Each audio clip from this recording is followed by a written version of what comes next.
Lumaki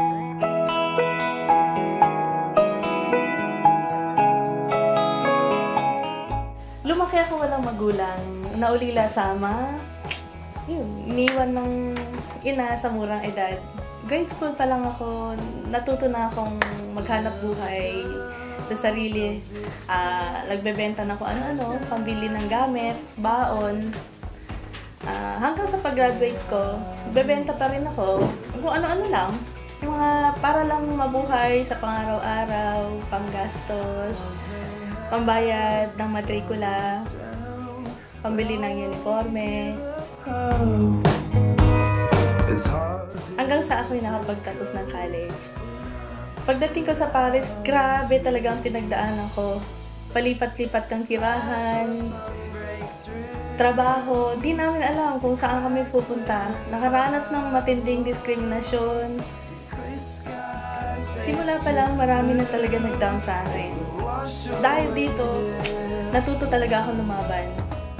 Noong 2008, nakilala ko ang Philinvest dito sa Paris. Nag-invest ako, hindi ako nagdalawang isip dahil alam ko, simula't-simula pa lang na sa Pilipinas ako, kilalang-kilala na ang pangalan at tanyag na ang Philinvest.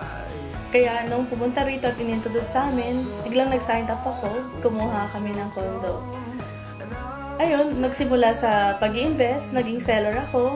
Na-challenge ako. Dito na-realize ko na ito talaga ang passion ko. Iniwan ko ang trabaho ko sa bahay na kahit medyo maganda na ang kita. Dahil sa Philinvest, napatunayan ko na kahit nagsimula ka sa mababa, basta may tiwala sa sarili, kaya mong tuparin ang iyong pangarap.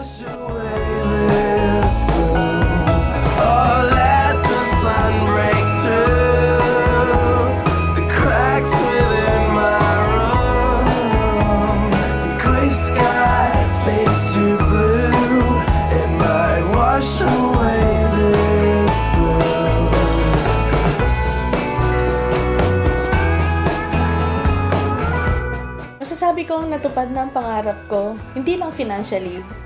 Dahil sa Philinvest, kahit sa maliit na paraan, nakatulong ako imulat ang OFW na tulad ko sa kahalagahan ng investment. Ang sarap-sarap na feeling.